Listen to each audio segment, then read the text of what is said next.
ये जो तस्वीर अभी आप देख रहे हैं, इनका नाम सलीम शहजादा, उम्र लगभग 40 साल, उत्तर प्रदेश के सुल्तानपुर जिले के रहने वाले। सऊदी अरब के जद्दा शहर में एक एक्सीडेंट में इनकी मौत हो गई। इस खबर पर हम आगे बात करेंगे, लेकिन थोड़ी सी जानकारी आपको ये देना चाहेंगे कि सऊदी अरब आने से पहले और यहाँ आने के बाद, मतलब पहले भी आपको डॉक्यूमेंट अपने अच्छे से चेक करने हैं, और जब सऊदी अरब आप पहुंच जाते हैं तो यहाँ भी आपको जो भी संबंधित आपके कागजात है, डॉक्यूमेंट है, उनको रेडी रखना है, क्योंकि कागजात की कमी की वजह से सलीम शहजादा की डेड बॉडी इंडिया वापस नहीं पहुंच सकी और मजबूरी में इनको यहीं दफन करना पड़ा। दरअसल सलीम शहजादा जो कि सुल्तानपुर जिले के रहने वाले हैं, सऊदी अरब में पिछले 15 सालों से काम करते थे और अपने आखिरी सफर पर 2 अक्टूबर को ही सऊदी अरब आए थे।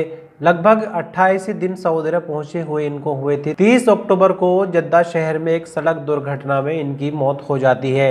इनके परिवार में माँ बाप के अलावा इनकी पत्नी है, 7 साल का इनका बेटा यासीन और 13 साल की बेटी सकीना। ये सब चाहते थे कि इनके पापा की जो डेथ बॉडी है वो इंडिया पहुंचे, लेकिन ऐसा नहीं हो सका। सलीम शहजादा के कुछ पेपर में कमी थी, या तो इन पर हुरूफ था या कोई और वजह थी, ये हमें क्लियर नहीं हो सकी। लेकिन परिवार की कई कोशिशों के बावजूद भी इनकी डेथ बॉडी इंडिया नहीं पहुंच पाने के कारण एक एनओसी मंगाया गया इंडिया से इनकी तदफीन के लिए, जो कि इनकी पत्नी की तरफ से भेजा गया और बाद में जद्दा शहर में ही इनकी तदफीन की गई। दरअसल आपको बता दें कि सलीम शहजादा सऊदी अरब में हैवी ड्राइवर के रूप में काम करते थे और एक्सीडेंट में इनकी सऊदी अरब में मौत हो गई।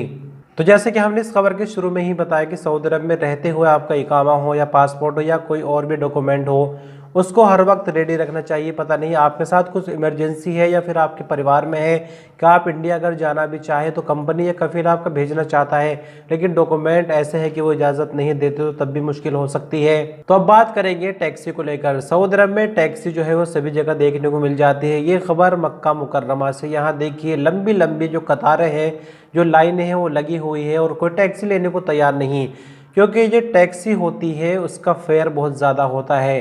20, 30, 50 रियाल, 100 रियाल, 150 रियाल होता है, जो कि लोग इसको मजबूरी में ही यूज़ करते हैं। लेकिन जैसा कि सऊदी अरब में ट्रांसपोर्ट के अलग अलग विकल्प जो हमारे पास मौजूद है, ट्रेन वगैरह भी चलने लगी है, बसें भी ज़्यादा है और बसें भी अब मॉडर्न ज़माने की होने लगी है, और बाकी जो बुकिंग वाली टैक्सी है वो तो चल ही रही है। तो ऐसे में देखिए ये जो उजरा वाले होते हैं, अब इनके बुरे दिन शुरू हो गए हैं, क्योंकि इन्होंने जो लूट मार की है पास्ट में उसका अब अंत आ गया है। तो यहाँ देखिए मक्का मुकर्रमा में लंबी लंबी लाइनें लगी है, लेकिन इनको टैक्सी लेने वाला तैयार नहीं। तो कुछ इसी तरह से हमें आने वाले दिनों में अन्य शहरों में भी देखने को मिल सकता है कि ट्रांसपोर्ट और ज्यादा होने के कारण, नए नए विकल्प मार्केट में आने के कारण जो है वो ये लोड मार वाली टैक्सियों को लोग अवॉइड करने लगेंगे और इस तरह के जो ड्राइवर है उनकी जॉब्स पर खतरा है।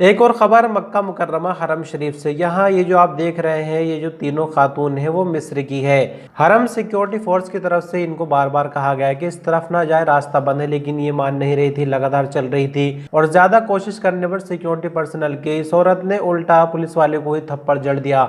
लेकिन पुलिस वाला भी कहाँ बर्दाश्त करने वाला, तो उसने वापस थप्पड़ मारा और देखते ही देखते 2-4 थप्पड़ इधर से उधर ट्रांसफर हो गए। इत्तेफाक से कोई ये वीडियो बना रहा था जो कि आपके सामने भी पहुंची। लेकिन यहाँ आपकी राय लेना चाहेंगे कि क्या पुलिस वाले को इस तरह से फौरन ही कार्रवाई करनी चाहिए थी या थोड़ा इंतजार करना चाहिए था, या अगर इंतजार करते रहते तो क्या ये औरत 2-4 थप्पड़ और नहीं लगा सकती थी। और यहाँ सवाल खड़े हो रहे हैं उम्रा करने वालों पर, जो हरम शरीफ पहुंच रहे हैं उम्रा करने के लिए, इबादत करने के लिए पुलिस लगाई गई है, जो सिक्योरिटी लगाई गई है वो आप लोगों की सुरक्षा के लिए, तो उनकी बात मानना भी आपकी जिम्मेदारी है। बहरहाल आप इस वीडियो के बारे में क्या कहना चाहेंगे हमें कमेंट में बताएं।